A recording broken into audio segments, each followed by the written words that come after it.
ጋይስ የፈራነው ደረሰ። ሄርሚዬ እንግዲህ እንደዚህ እንደምታዩት በጣም አለቀሰች፣ አዘነች፣ ልቧ ተሰበረ። አብርሃም የልጄን እናት መቼም ቢሆን ልጠላትም አልችልም፣ በጣም ነው የምወዳት፣ ልጄንም በጣም ነው የምወደው ብሎ እንግዲህ ትላንትና ምላሽ ሰጥቷል። አቤላ በጣም ተጨንቆ ነበረ፣ ምክንያቱም የሄርሜላ ጠበቃ እሱ ስለሆነ በጣም በሄርሜላ ዙሪያ ብዙ ነገሮችን እየተካሄዱ ነው እና ሄርሜላ እየተጎዳች ነው ብሎ እንግዲህ እየተቆረቆረላት ነበረ። አብርሃምን ትላንትና በሰጠው ምላሽ እንግዲህ እውነት ለመናገር በጣም አጥጋቢ መልስ ነው። በቃ ሄርሜላ ይበቃሻል፣ እንደውም ይሄን ጊዜ ተመዝገን ነው ማለት ያለብሽ። ተመዝገን፣ በዚህ ጊዜ ውስጥ የቋጨህልኝ አምላኬ አመሰግንሃለሁ። በቃ ከዚህ በላይ መጎዳት እንደሌለብኝ ስላሳወከኝ ክብር ምስጋና ለአንተ ይሁን ብለህ ፈጣሪሽን የፈጠረሽን አምላክ አመስግኝ። ከምሬ ነው የምላችሁ ጋይስ። የሰው ወርቅ አያደንቅ ስንት ጊዜ ተናገርን፣ ስንት ጊዜ። ትንሹም ትልቁም ተነስቶ ሄርሜላ፣ ትንሹም ተነስቶ ሄርሜላ ሲባል ሞቼ እገኛለሁ አልፋታም አልሽ። ዛሬ ላይ ይኸው እንደዚህ በእንባ አየር ላይ ትቶሽ ወደ ልጁ እናት ተመለሰ።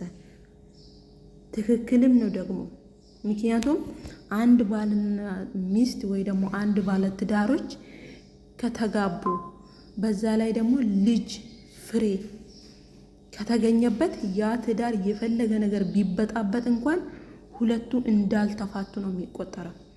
ተፋተናል ብለው የፈለገበት ለመዘጋጃ ሄዶ ቢፈራረሙ እንኳን ሁለቱን የሚያስተሳስር ፍሬ አለው። ስለዚህ ሄርሜላ ደግሞ ሞቼ ይገኛለሁ ብለሽ በብዙ መንገዶች አብርሃምን ለማታለል አብርሃምን በቃ በጣም በብዙ መንገዶች ቴከር ለማድረግ በጣም ብዙ ደክመሻል። እውነት ለመናገር ድካሚሽ ይገባናል። ግን ደግሞ አንቺ ታፈቅሪዋለሽ፣ አብርሃም ይወድሻል፣ ግን አያፈቅርሽም። መውደድና ማፍቀር ይለያያል ጋይስ። መውደድ ማንኛውም ሰው የሚያውቀውን ሰው ማንኛውም ሰው መውደድ ይችላል። ማፍቀር ግን ልብ ከልብ ሲገናኝ ነው። ያንቺ ልብና የአብርሃም ልብ አልተገናኝም። አብርሃም ልቡ ያለው ሩቲ ጋር ነው ብሏል። እንግዲህ ትናንትና እንዳያችሁት አቤላ ቤት መልስ ሲሰጥ እኔ ልጄ ቅርጼ ነው፣ የብኩር ልጄም ነው፣ እግዚአብሔር በጥበቡና በሞገሱ ያሳድግልኝ። የልጄን እናት ደግሞ ምንም ቢፈጠር ምንም ስህተት በመሃላችን ቢፈጠር ልጠላትም አልችልም። ለልጄ ስል ከሷ ጋር እርቅ ማውረድ አለብኝ። ለልጄ ስል ከሷ ጋር ሰላም መሆን አለብኝ። ሄርሜላ ምርጥ ጓደኛዬ ናት። ሩታ ደግሞ የልጄ እናት ናት። ወዳታለሁ፣ አፈቅራታለሁ ብሏል። ሄርሜላን ግን ይወዳታል እንጂ አያፈቅራትም። ይሄ ነው በቃ ያለው እውነታ።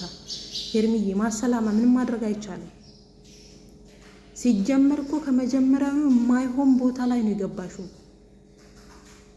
በቃ የሴትነትሽን ክብር ዝቅ አድርገሽ የሴትነትሽን ጊዜ እያሳለፍሽ ነው ሲጀመር ማለት ነው።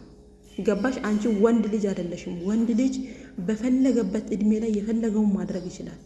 እኛ ሴቶች ግን ጊዜና እድሜ የሚባል ነገር አለ፣ ገደብ አለን። ገባሽ? ዛሬ ላይ የአክስቷ ልጅ ሌሎች እና አቤላ እነ ብሩክ ከጎና እያሉ እኔ ብቸኝነት እየተሰማኝ ነው። ልቧ የታወረው በአብርሃም ስለሆነ ከአብርሃም ውጪ ሌላ ሰው ማየት ስለማትችል እንደዛ መሰለኝ ጋይስ። እና ዛሬ እንግዲህ እንደዚህ እያነባች አብርሃምም ደግሞ ምላሽ ሰጥቷል። ከዚህ የበለጠ ደግሞ ማብራራላችሁ ነገር የምትፈልጉት ነገር ካለ ነገ በግልጽ ነግራችኋለሁ። እኔ ሩታዬን መቼም ቢሆን አልጠላትም።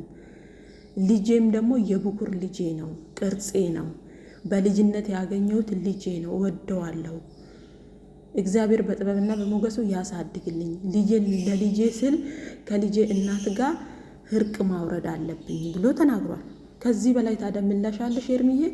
አገር ለቆ መውጣት ሳይሆን እውነታውን መጋፈጥ ነው ያለብሽ። አገር ለቆ መውጣት መፍትሄ አይሆንም። እውነታው ልብሽ ያውቀዋል። በቃ ተሰናበችው። ሩታዬ ግን ይመችሽ። ስንቱን አሳመምሽ፣ ስንቱን አሳመምሽ። የኔ ነብር፣ የኔ አንበሳ